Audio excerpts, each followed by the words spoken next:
Comment la France redevient une puissance influente avec le Second Empire.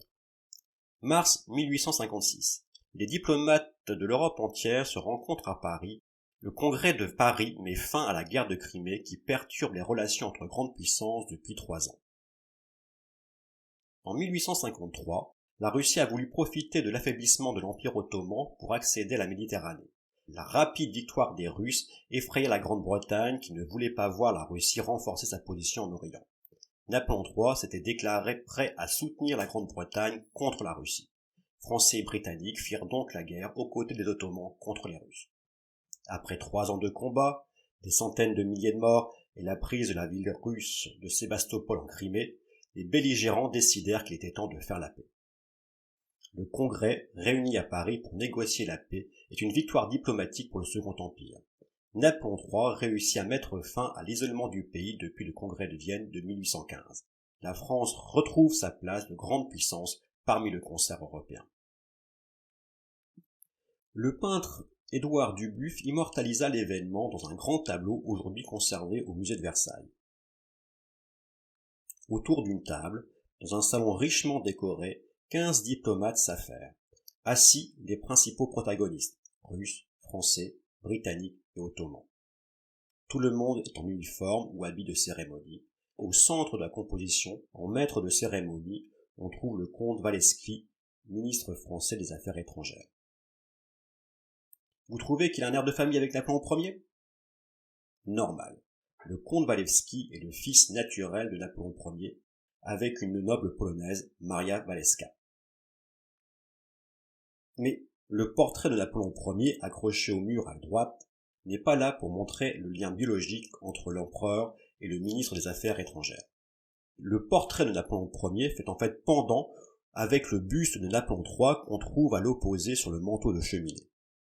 On a l'impression que l'oncle et le neveu surveillent les diplomates. Bien sûr, ces éléments de décor ne sont pas là par hasard.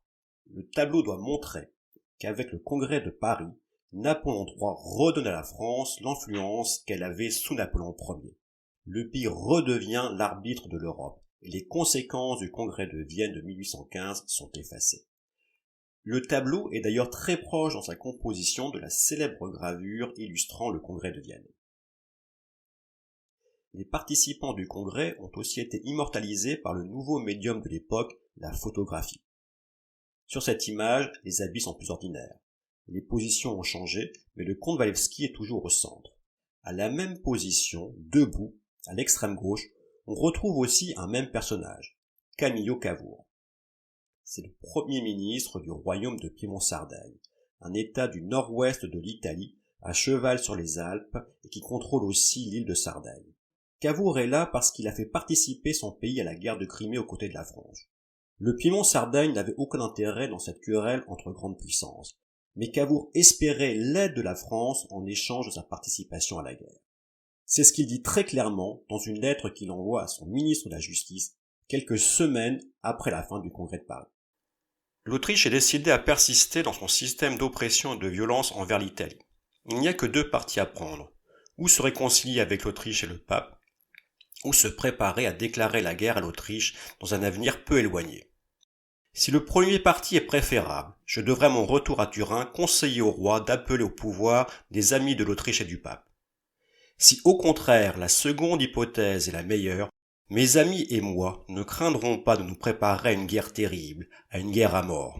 Et l'empereur ne peut être contre la guerre, il la désire au fond de son cœur. Les dernières entrevues que j'ai eues avec lui et ses ministres étaient de nature à frayer le chemin vers une déclaration de guerre. Cavour veut faire du Piémont-Sardaigne le champion de l'unification italienne. Pour cela, il doit affronter l'Autriche, mais il ne peut le faire seul, il a donc besoin de la France. Ancien Carbonaro sensible à la question italienne, Napoléon III semble être un interlocuteur à l'écoute.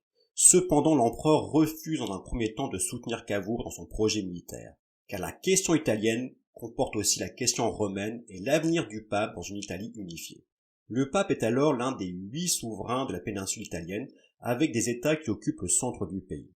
Or, le pape est aussi le chef de l'Église catholique, et Napoléon III ne veut pas mécontenter l'Église de France qui s'est ralliée à son régime. Donc, Cavour attendra.